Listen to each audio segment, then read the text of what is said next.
Futsal community, welcome to Futsal Proud podcast number 3. My name is Andre Caro, known on social media as the Doctor, and I'm your host. It is with a great pleasure to introduce to you all our third guest since the relaunch of the podcast. A legend of futsal in Finland, first ever professional futsal player of Finland, Deliso Gohans, just hang that. The player with the most caps, 144, most goals, 96 for the Finnish national team, 5 times Finnish Player of the Year, can speak 7 languages. Look, a lot more. Panu, it's an honor to have you on the show, and I look forward to talking to you. Thanks, mate. I have to correct you.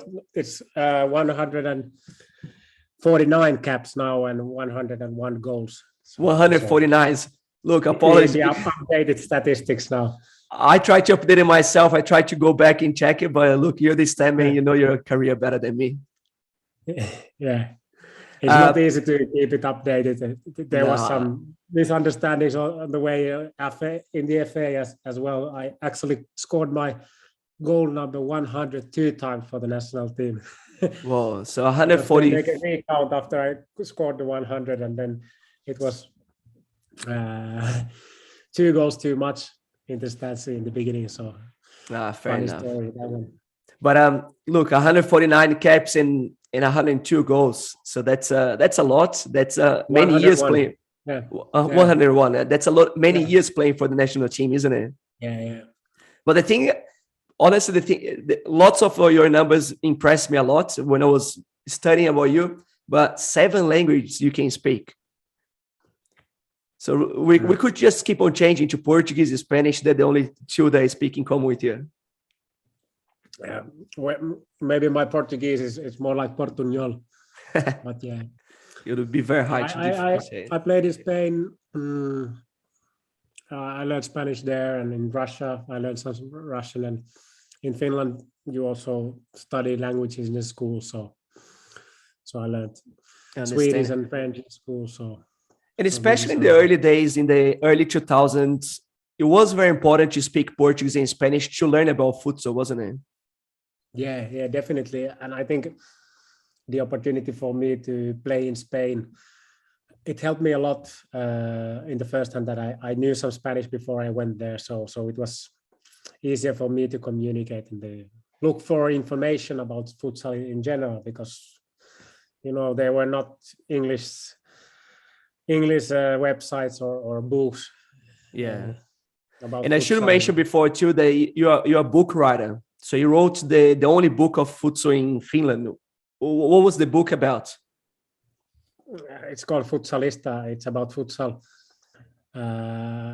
It's a general book about futsal, but it's also a little bit about my career, but mostly about principles of the game and some futsal history. And when I moved to Spain, and I started realizing how little we knew about futsal in Finland. And I was learning a lot there every day, training with the best players in the world. And then I got this feeling that I want to share this knowledge, what I'm learning here, to the Finnish futsal community. So this is how the book project started. And then, of course, when you're living abroad and living like professional athlete's life, there is also quite much free time that you can spend however you want, playing video games or doing other things. So I decided to put that time on writing the book. It was a very good choice. And that would have helped growing futsal in Finland very much. But anyway, Panu, what I want to start talking to you just before we talk about your career, talk about the national team, because we've got so much. I want to talk about some issues of futsal in Finland, how you guys managed to get Finland to the first ever European UEFA Championship and also to the quarterfinals of the championship. Massive achievements. We can't even put into words. But before anything, I want to just quickly talk about your background. So can you tell us where were you born and where you grew up? Yeah, I was born in Helsinki and grew up here in the capital area of Finland. Started playing football when I was 4 years old in a club. My parents told that I've been begging them to take me to the trainings for years already before that. Then I played ice hockey also. Ice hockey is big in Finland, isn't when it? I was a kid, and actually it was my number one sport for quite many years until I was 16. It was very competitive. Ice hockey in Finland, it's the number one sport, that people most follow here, and the kids here dream to become NHL players, and our biggest sports stars, they're usually ice hockey players. So the culture here is very strong in ice hockey. And I think what I learned from ice hockey is, playing in small spaces, using your body when protecting the ball or puck, whatever it is. And sorry, just to stop you there for 1 second. I've been watching a lot of the ice hockey during the Olympics recently, and I've noticed a few similarities of movements, especially between two players, some blocks, even sometimes, or even the curtains. Is there anything else similar to futsal? Oh, maybe, yeah. Of course, all the invasion sports, team sports have things in common. But yeah, in ice hockey, tactically, you can see lots of similarities if you look at the power play, I think. But yes, mostly it's about, fighting in small spaces. I think that there comes the similarities, where you have to really use your body to protect the space and win the ball to you. I think there ice hockey has helped me a lot, and that's why I think when I found futsal, I played football as a teenager, and I was thinking about dreaming about starting a career in football. But then when I started playing futsal, I was 18 years old when I was introduced 18. to futsal. Yeah, so relatively old, but then I immediately fell in love, and I realized that this sport fits me well, and my abilities that I had, and I enjoyed the great responsibility that you have had all the time on the field. You have a feeling of you have to be able to defend and attack them, and to see the whole picture all the time. So I think that was something that I really fell in love in futsal. Understand. And in Finland, it gets cold for most part of the year, doesn't it? It snows and it's really cold. Being an indoor sport, is that one of the reasons why Finland futsal is taking off in Finland? Maybe it's one of the reasons, but yeah. We have lots of indoor facilities. Not so. If you think about the high-level futsal, the facilities are not so well. But for for playing futsal, we have lots of indoor halls. And actually, in the national team, for example, we've been paying attention that we have lots of players from the north of Finland, from the Lapland, where it's really like truly cold and long winters. So maybe there's something there also. Very good, very good. Panu, you talking about at a club level, you play for most of your career for Golden Futsal team in Finland. From 2003, when you were around 18 years old, 2016, you won the National League 2 times, National Cup 5 times, Super Cup 4 times. Could you explain to us how futsal in Finland works for people that don't know? So could you give us a quick rundown of how many leagues for men, women, youth? Yeah, futsal is a relatively young sport in Finland. It was introduced in Finland in mid-90s. It was the student movement who brought it to Finland.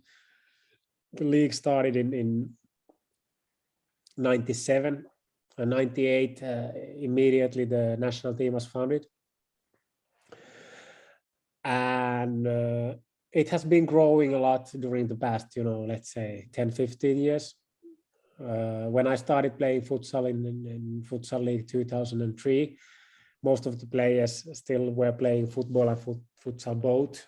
But then I think Finnish FA was smart when deciding that the season must be longer.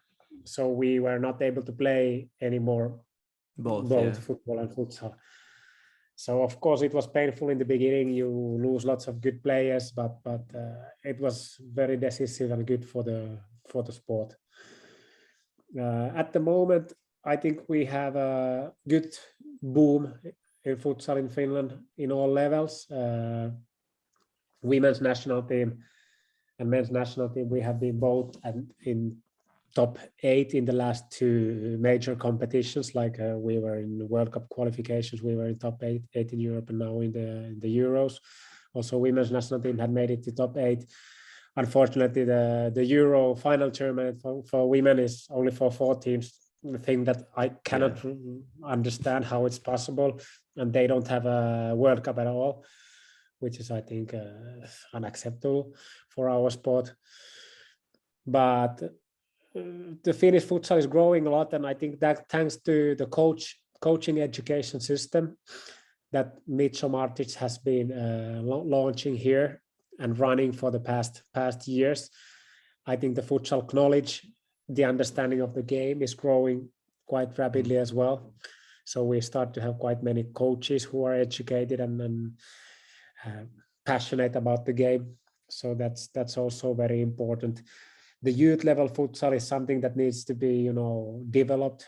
It's still difficult to find a balance between the football and futsal in the junior levels, but it's growing. And what is very good thing now, the FA has made a futsal strategy. They just launched it a few months back. So there is a clear plan now in the Finnish FA how futsal should be developed in the upcoming years in Finland, and there will be resources for that as well. So I think things look very bright now for the Finnish.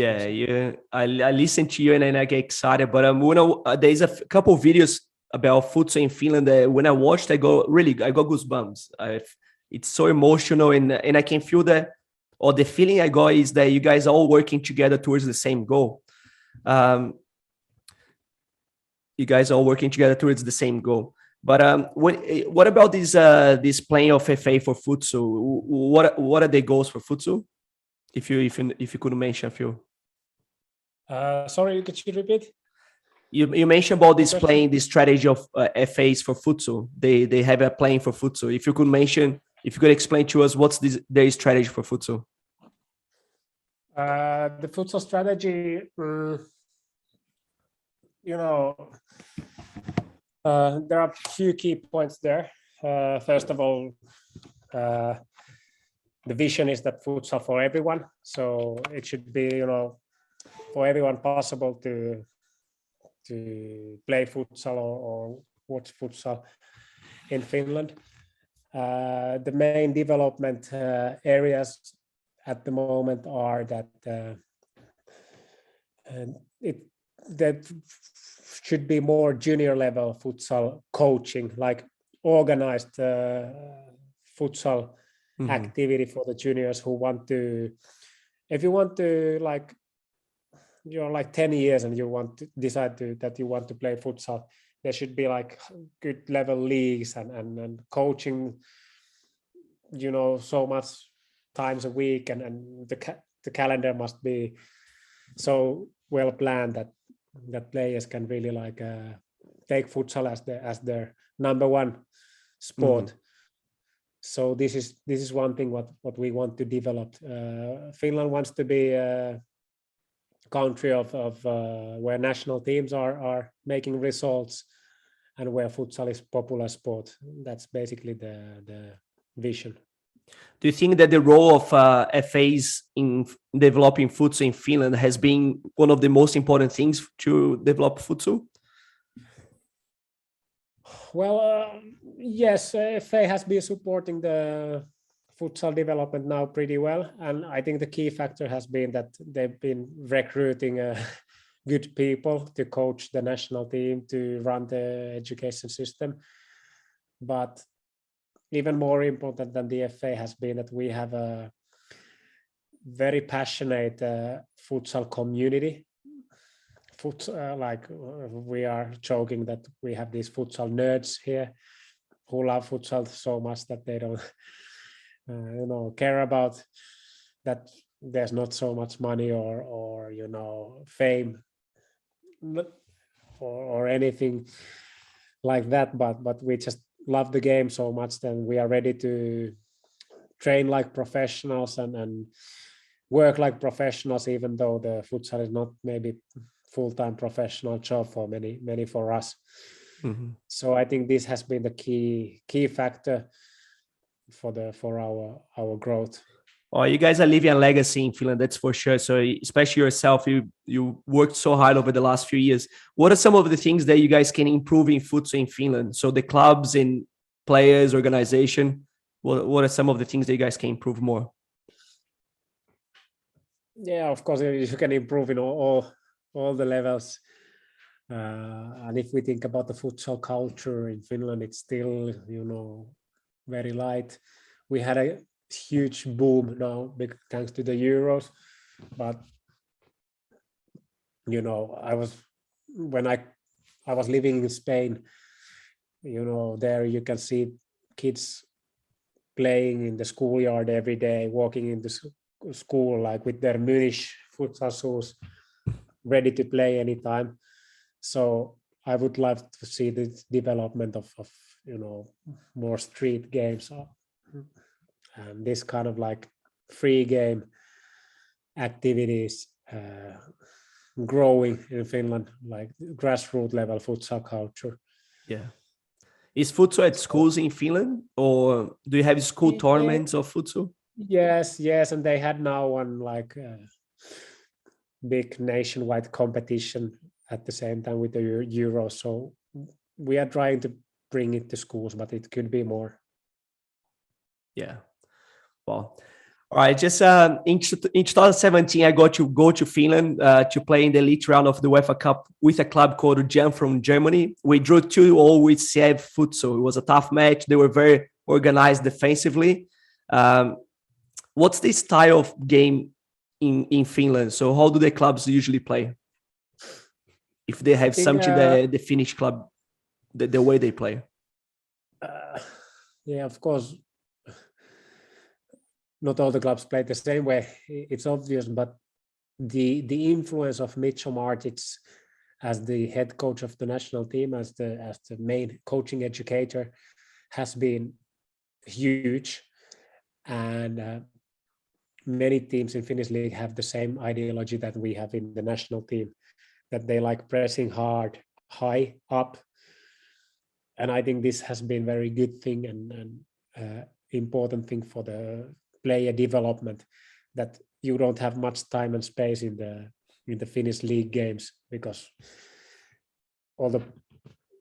most of the teams are pressing high up hard. And I think for Finnish players, it's quite we are quite good at playing organized team play, but for sure we could have more individual technical qualities and skills in dribbling one-on-one or when it comes to shooting or any kind of like technical abilities. That's something that we need to develop a lot. But yeah, maybe that's the thing in Finland, that we press hard and try to run a lot. Very good, very good. All right, just a last part of the talk about the clubs will be your time in Spain. So you became the first ever Finnish professional futsal player. You went to Spain, you played there for Opozo, Ciudad de Murcia, and Union Africa Celtic from 2010 2012. How was your time in Spain, and how did you get the opportunity? It was amazing time. I really loved it. I'm missing my times in Spain. When I got my debut in the national team 2006, quite soon I realized that I can compete in an international level. So I had this clear vision and objective for myself, that I want to play professionally abroad in some good level league. So I started talking about this in public. I started creating my futsal CV and sending it out. And when we were playing international games, I talked with people. And Yeah. so I was very open with my goals. And I think it helped me a lot. So I always told that I want to play professionally. I said it out loud.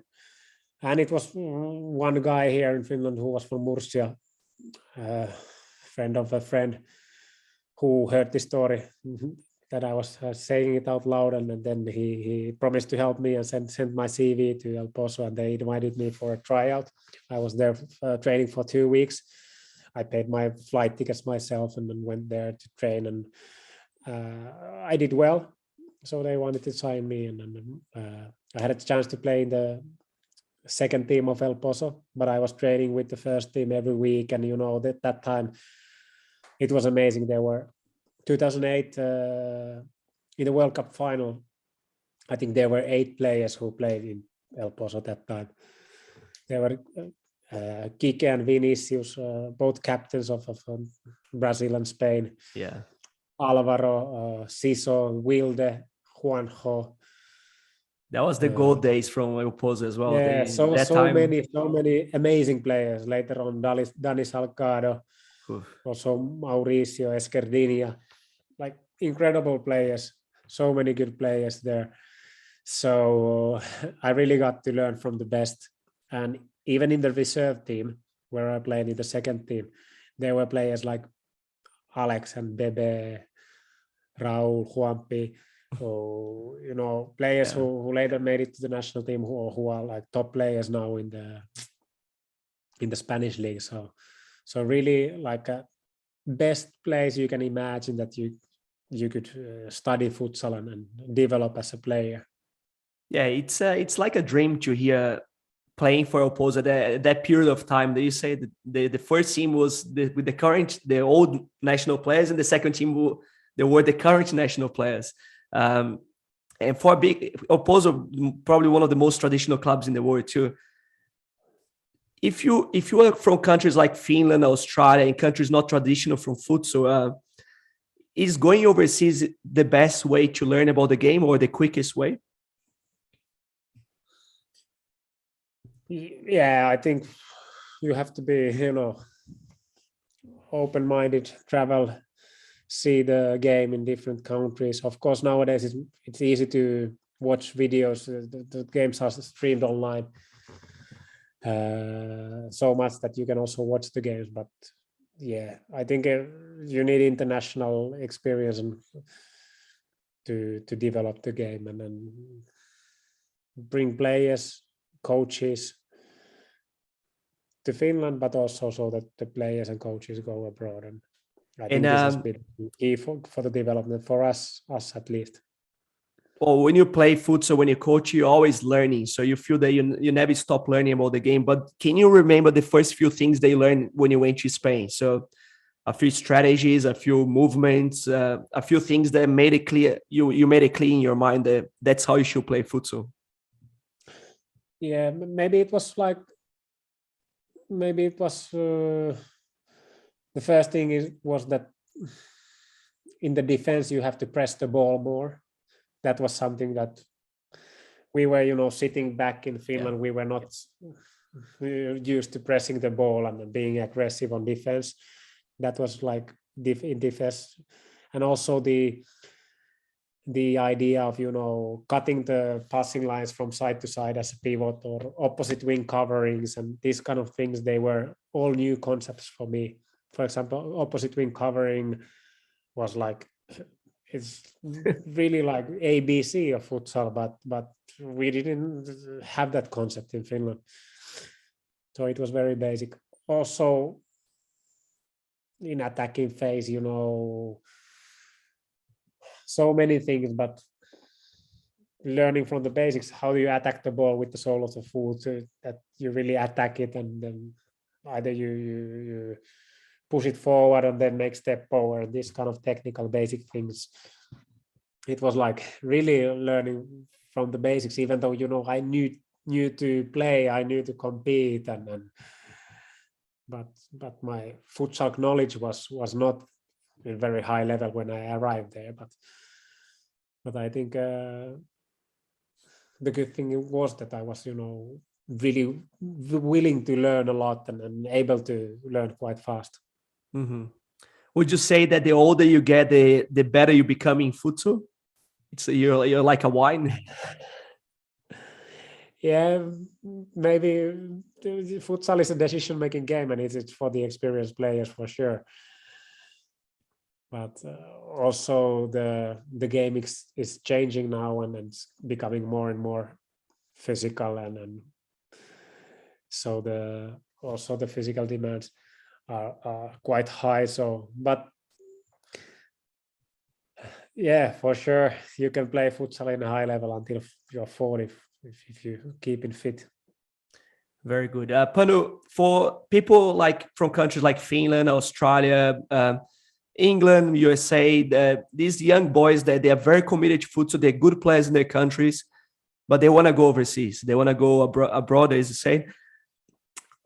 You put yourself out there. That's how you. But you're already playing for the national team. But these young players, they haven't made themselves a name yet. They're not famous.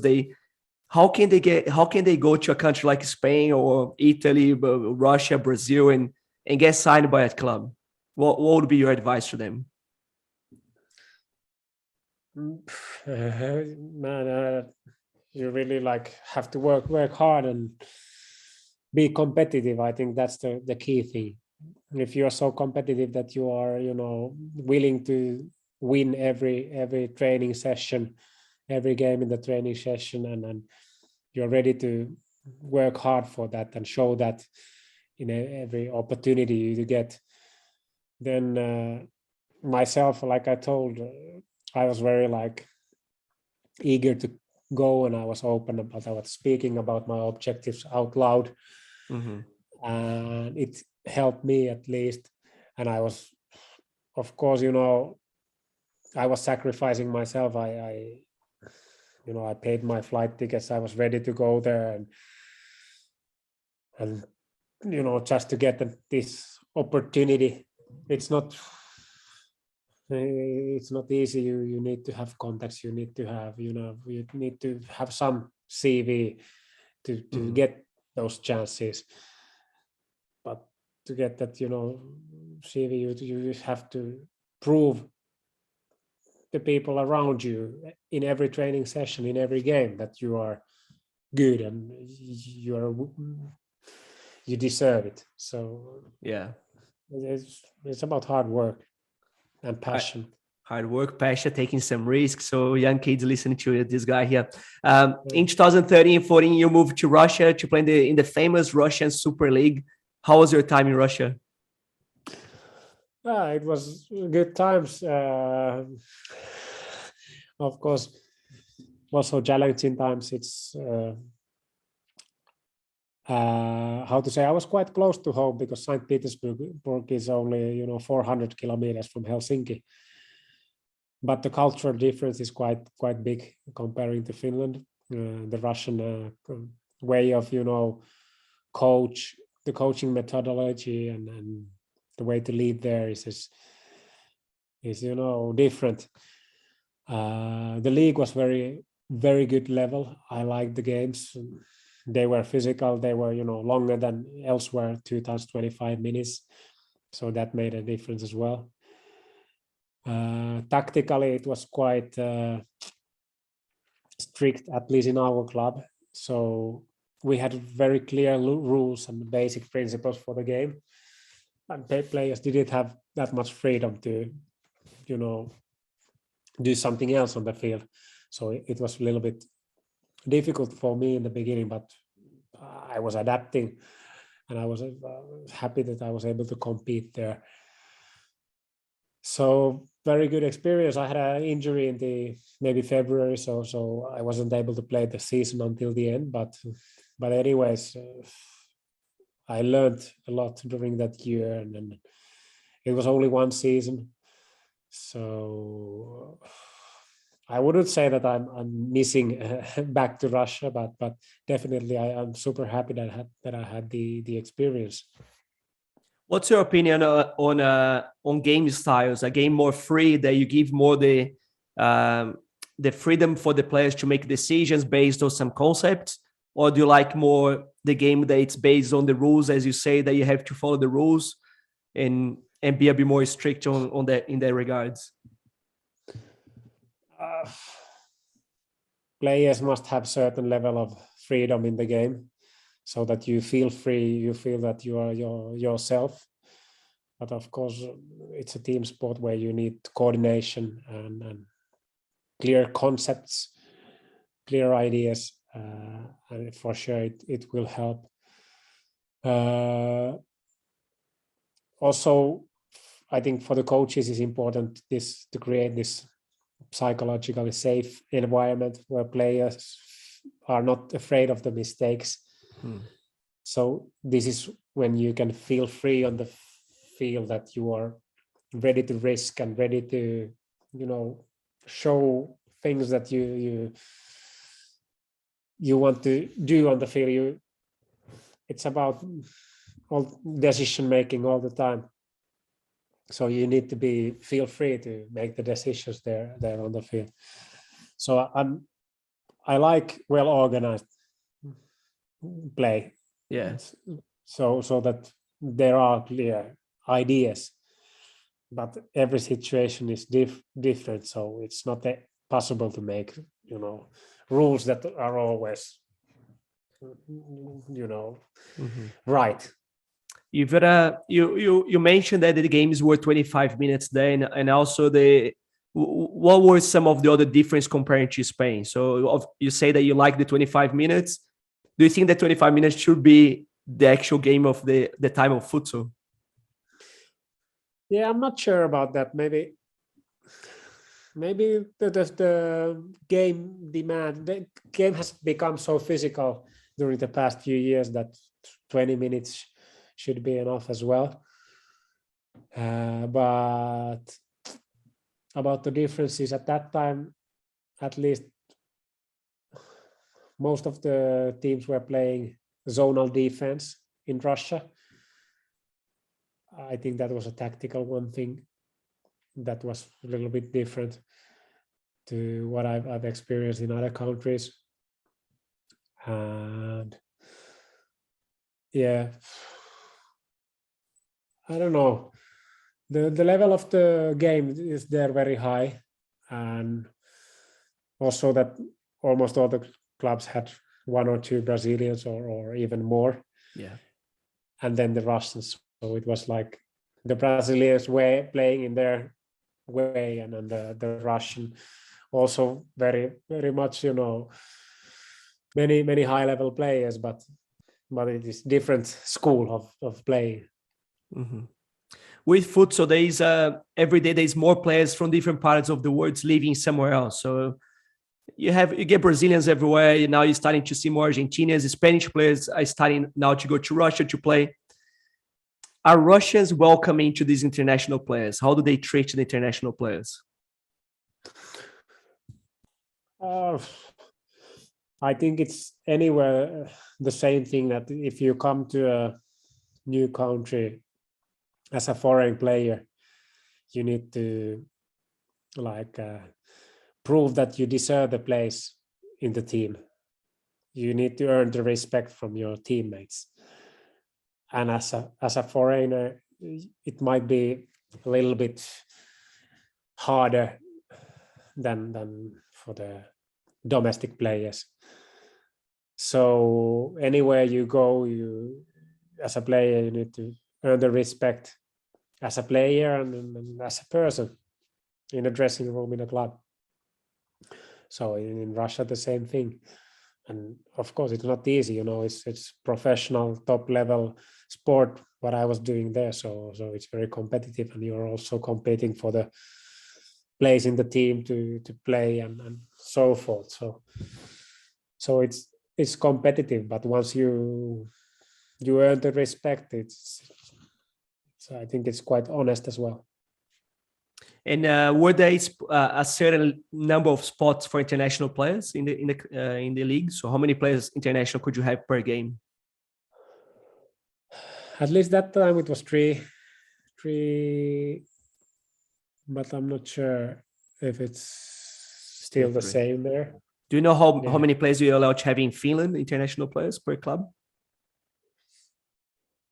Well, it depends. If it's from the European Union, you can have as many as you want. But I'm not sure, because we don't have, that issue with the number of international players yet in any club, that there would be like too many.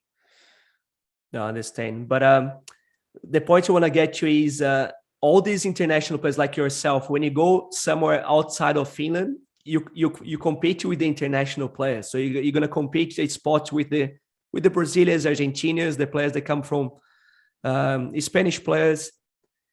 Is that what makes it harder for players to go overseas to play? Because you ended up competing for a spot with a player from Brazil. Yeah, of course, there are so many good players from Brazil or whatever. So you need to find your strengths and your things, how you can bring extra value for any team. So I think that's the thing, being smart on that as well, that being conscious about your strengths and weaknesses, and then being able to deliver something some extra value for the team. So for sure the competition in a top level futsal is tough, and the fact that there are, for example, so many good Brazilian players, and there could be tens of good national team from Brazil competing against any other national team in the world. Do you guys have any international players for the national team? Not really. I think all the players have born in Finland, and not really. Very good, very good. So, all right, now the fun part begins. The national team from Russia. You went back to Finland in 2013. Mikko Marek became the head coach of the national team. You had already been playing for the national team since 2008, but when Mikko arrived, you became the captain of the team. What were the biggest changes of Mikko when he first arrived? What was his first priorities for the national team? The first changes you noticed from before Mikko and after Mikko? Yeah, it was a big change. We started from the quite basic things. Mitch started creating us new playing style. We started playing 3-1 with false pivot, and so that the opposite, creating lines of three, and then in the attacking phase. And we started practicing the high pressure with a better organization. But also he had to, teach us technical basics, attacking the ball with the soul and so forth. So it was really like basics of the futsal. And it took like one or 2 years to adapt, to learn the Mitchell style, and when his methodology started, making results. But after that, or quite soon, we realized that this is going to be good. It's going to be great. And we felt that we were improving as a team, and we started getting good results. And like 2014, we won the first time the Nordic Cup. Then we started making better and better results in the qualification. We actually won the Nordic Cup 5 times in a row. Wow. So we really,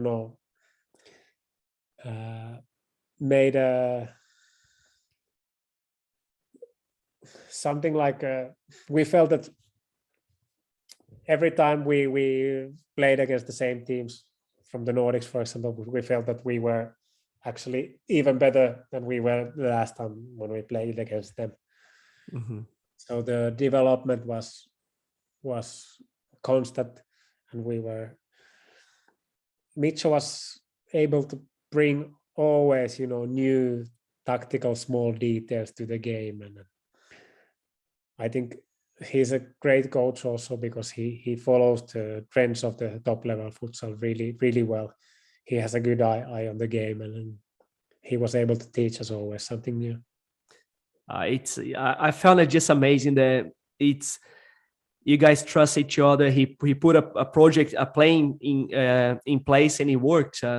Just if you could go back to the start and just put some steps. You mentioned that the first steps you started to learn the pressure, the 3-1 system with the fake pivots. Also, there's some techniques, but just put in place a few steps that you guys had to go through to become the national team that you are now. Just one more time. Yeah, I mean, we also had this group of players. Let's say the starting lineup, 5 of us. We were there from the very beginning of the feature, all of us. So we also worked together with the quite same players for a long time. And futsal is a team sport. So when you learn to know each other even better, you learn to trust each other, it also helps a lot. And Mitchell was good on that. So he was able to, create this environment where we trust each other a lot. So psychologically, he was also very, very smart coach, I think. But also, I think Mitchell was able to bring us some confidence as a players when telling us, that don't be afraid of making mistakes and these kind of things that helped us to take the next steps forward and kind of, the boundaries are many times inside your head. Yeah. And you can really develop amazingly a lot if you believe it yourself. And I think the video sessions of Mitchell and later on the video sessions of players ourselves were one of the key things. So the first years of Mitchell, we maybe were watching 3 or 4 hours of one game, and he always 4 said, hours. turn a little bit back and stop, and we really stop the video and look at the body positions and really like small details of the game. So we started paying attention on the smallest details of the game. That everything makes a difference in the game. If you really have to be passionate about the details. And later on, we created this culture in the national team that the players ourselves, we always watch the game after the game together from the video in the evening after the game. Sometimes in the evening of the game, after the game, after you play the game, you go straight to watch the game. After we play, we watch. It's not the official video meeting, but it's a players' video session where we watch the game together. We talked about it because it's impossible to sleep after the game immediately. You are thinking about the game. So we created this habit. We watch the game together. We discuss about it, and this is how we were able to create a common, philosophy of the game, common ways of seeing the game. And we were there to watch and learn always, and always willing to, understand what we could make better. And I think this was a part of our organizational culture, what I'm super proud of. And I believe it was also one of the key factors of our success.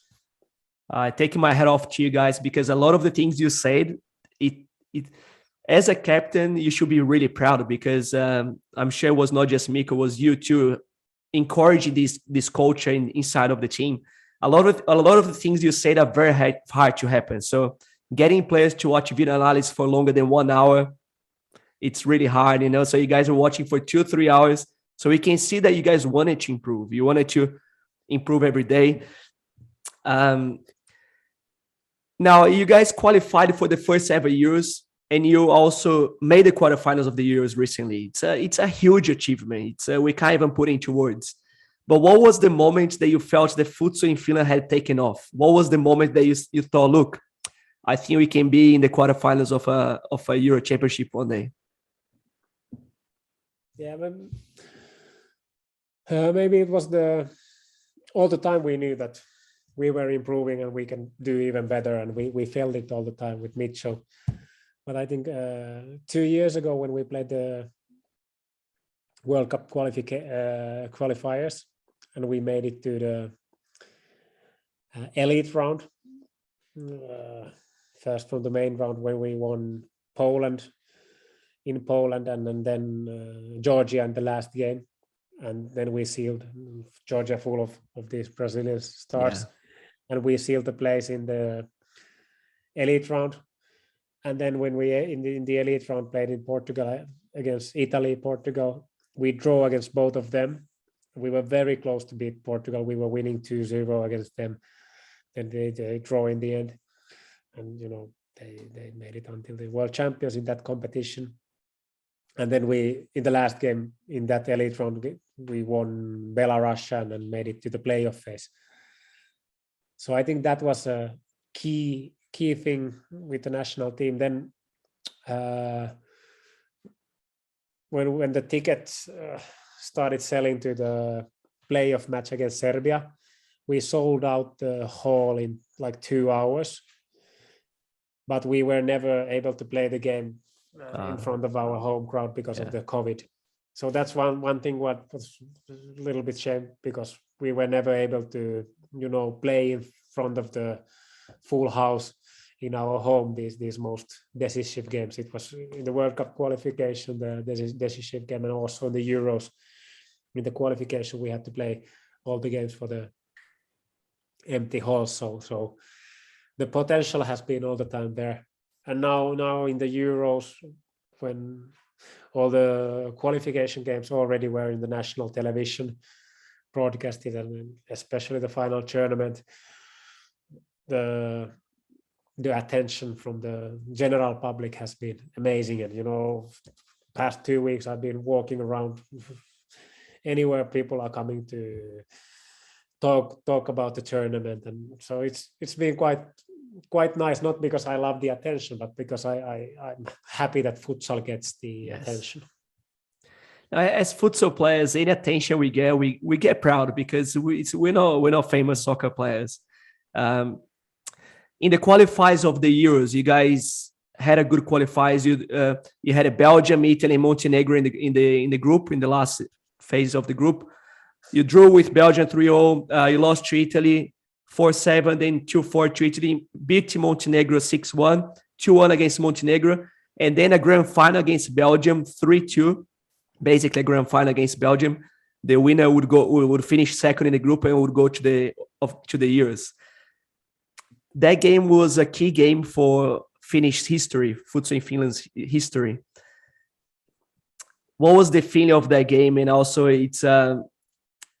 what was the tension and the relief after the game as well?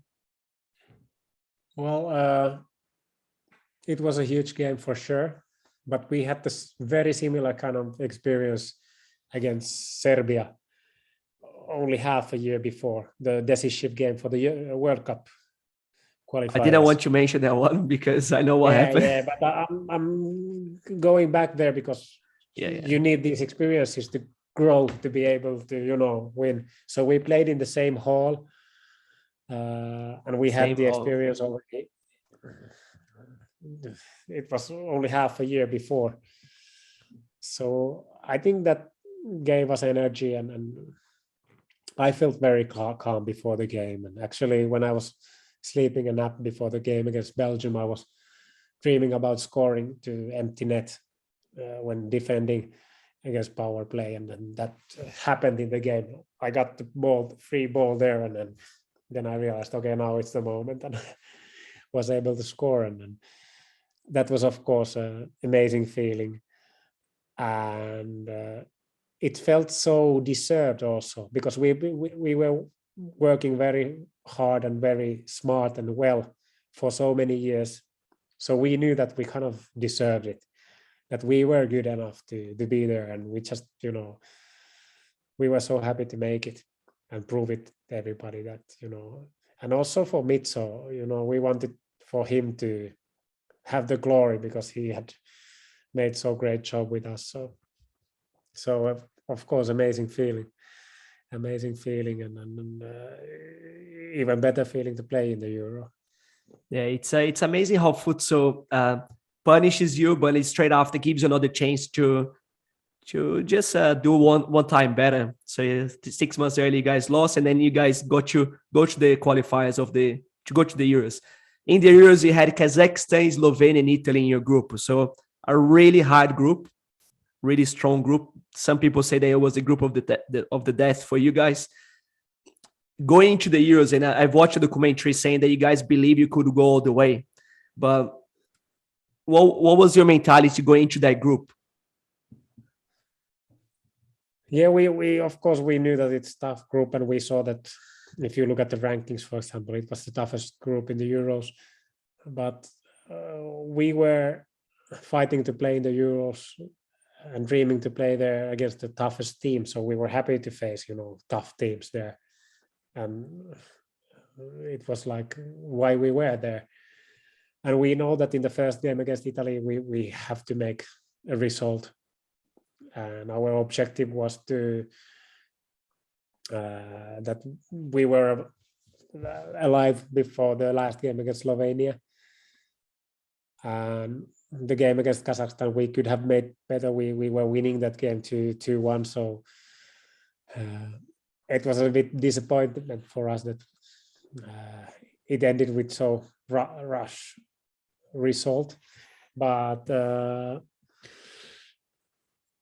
in the group final against Slovenia, it was amazing feeling because we were able to get some fans to the hall as well. I had family in the crowd. My son was there, my wife was there, my father and brother were there. So it was like super like a sentimental feeling to play this game and then in the end celebrate the victory with our fans and the closest ones. But I think we were quite calm and we were able to enjoy the tournament because we were so well prepared, and our preparation before every game was very good. 5 hours of video analysis. Yeah, quite much, more than 5 hours. Yeah. So I would dare to say that we knew the opponents better than they knew us. So it gave us confidence and tranquility to enter the games.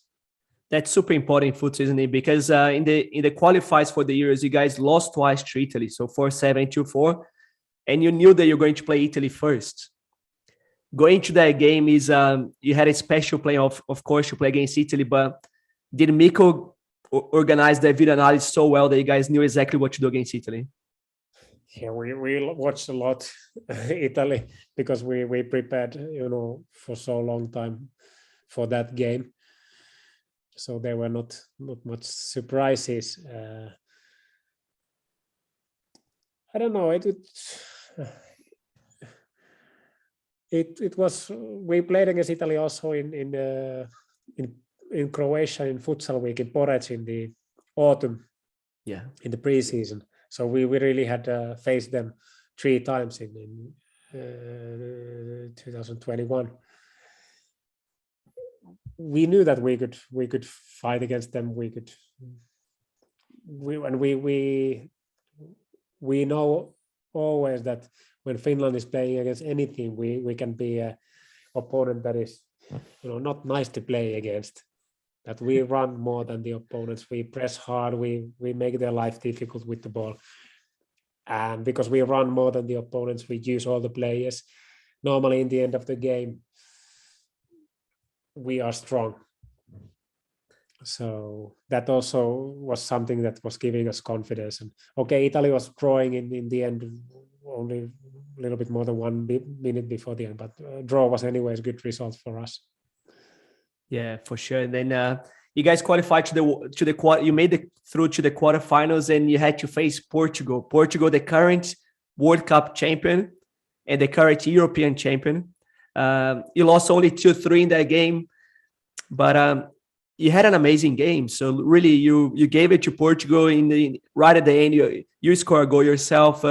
Was 1-0, 1-0, 2-1, 2-0, and then 3-2 Portugal. When you guys were playing fifth man, you had lots of chances. You could have easily scored a bit of more luck, who knows. But that was Portugal right now is the benchmark. Everyone wants to beat Portugal. Portugal is the most organized nation, but you guys match them. So you guys can win against them now. What's the feeling playing against Portugal? Are they a lot better than everyone else? And talk a little bit about Portuguese. Why are they so good at the moment, in your opinion? I guess they have amazing individuals, but they have also the best coach, probably the best coach in the world. So 3 times in a row, isn't he? 3 or 4. Amazing coach. So it's not only about the talent of the individual, but it's more about the team, the organization in futsal always. But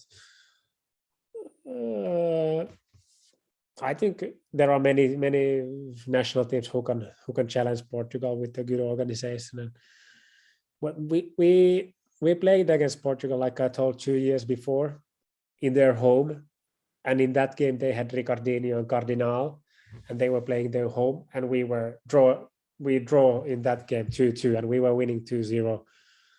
So before the game, we knew that we made it once, we were that close, we can easily challenge them again. It boosted our confidence, and of course you stay hungry after that kind of game. It was close, we could have take them to extra time and at least, but it's not they are now world champions and European champions, and it's not coincidence. They are amazing team, and also I'm quite amazed that they showed now without Ricardinho that they can be champions again, and that also shows how strong they are as a team. Yeah, it's and you mentioned that the coach is one of the key factors, George Brass. What's in their game that they do so well? So you guys found it hard when they had Zeke as the pivot, or when they were playing 4-0, or when or Pani, they saw this decisive 1v1. What's something that they have that it's so good about them? Yeah, I think they have a amazingly good rhythm in the ball possession. They pass the ball well, they play the 4 in line very well, and then when they have the Chiki, he's probably the best pivot in at least in Europe at the moment. Amazing player. You mentioned Pani 1-on-1. I think he was the best player in the World Cup tournament, and he was amazing in the Euros as well, making lots of difficulties for us. So I think that thing and the whole organization and that team, they have an amazing winning mentality. They were losing in the final both games with 2 goals, and still they keep on believing to their thing. I was in a coaching educators session in Belfast, maybe 2015 or something, and I got to know George Brass there, and I saw some of his training sessions there, and I was really amazed the way how he was able to lead a training session, and how he was able to put attention on the details of the game and teach those details. And ever since I've been a huge fan of him as a coach. So I really like his style of coaching. It's amazing how a few individuals can just change the game, right? George Brass with Portugal, Miko with Finland.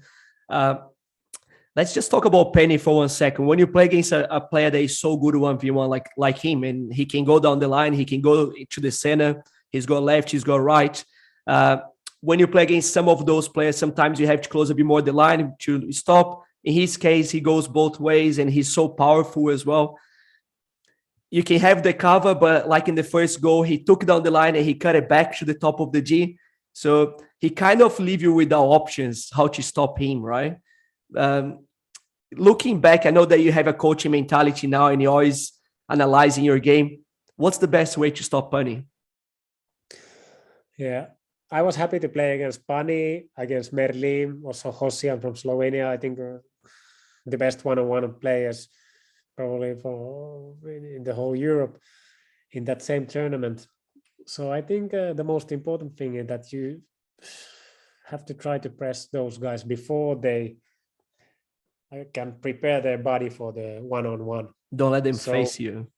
Yeah, so you have to be maybe a little bit closer to them before they receive the ball, or at least try to run really close during the pass, like fly with the ball, and try to avoid that they can prepare the one-on-one, because all the great one-on-one players like Merlim or Pani, they need time to prepare the one-on-one challenges or dribbling. And the further from the goal they are, the better, of course.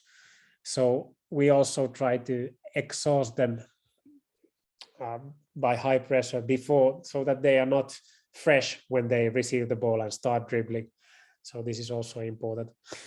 But you already talked about the tactical questions, whether you should close the side or close the middle, the better leg. Most of the time it's better to close the better leg from the middle, but sometimes against those guys it's even more dangerous to let them go to the side. So we had a quite clear principles how we do it, and we were quite often closing the side, and the pivot from the center was helping if the guy was dribbling to the middle, especially when there was not so dangerous pivot on the field. Then we can leave the center more open, and even sometimes leave the shot from the open if it comes from the, let's say, 15 meters. We trust on our goalkeepers and let them shoot with better leg from the center. But sometimes it's impossible to take everything away, and you always have to analyze in that situation what is less dangerous, because they are so good that they take one of the options, and you just try to be sense and smell in that situation what would be less dangerous. Did you also have or try to have some specific defenders marking him? Sorry, what do you mean? Did you also, or at least try to have a few specific players marking him, your stronger defenders, to stop the 1v1? Yeah, we tried, but it's not so easy. Yeah, we try to avoid mismatches that our, or at least your weak defenders not marking him. Slowest players would be there facing him one-on-one. So we tried to do that, but also mostly we stayed in our natural positions. So sometimes yes, but not too much. Yeah. Makes sense. All right, you guys ended up losing 2-3 to Portugal, but you made it through to the quarterfinals. Looking back at the tournament, looking at the future of the national team, how do you think? Where do you think you guys are now, and what's next? What you improve it to take it to the next level? Yeah, it's interesting times ahead, because Mitchell March is leaving the team, and I'm also retiring, so there will be new coach for the team, and also a little bit new generation of players. Most of the players will continue, so the basic concepts, I believe, inside the team, in the organizational culture, will remain. But it's interesting to see the new coach now. But futsal is booming well in Finland, and we have many good young players in the national team also. So I'm quite calm to leave the responsibility for the young guns, and I see the future quite bright. But of course, I mean, we have to be realistic that we've been improving now all the time, and even without being full-time professionals. We have many players who are not professionals, and we've been competing and beating many teams who are much more like professionals in a way that they are paid and full-time futsal people. And we've been able to do lots of great results with huge passion and a little bit less money, but there are some limits in that as well. So we have to keep on pushing hard and remain that passion and passion to study the game and improve the game and paying attention to the details. So I think that's the key thing. Yeah, the one thing's for sure, whoever is the new coach and whoever is the new captain, they'll have a big shoe to fill, because you and Mikko have done an amazing job.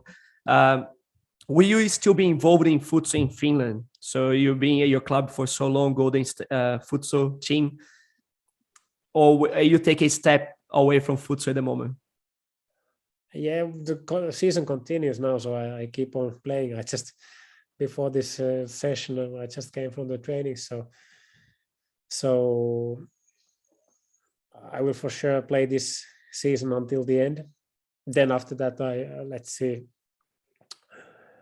I will for sure spend a little bit more time with my family and think about my future steps. I don't yet know what I'm gonna do when I'm big.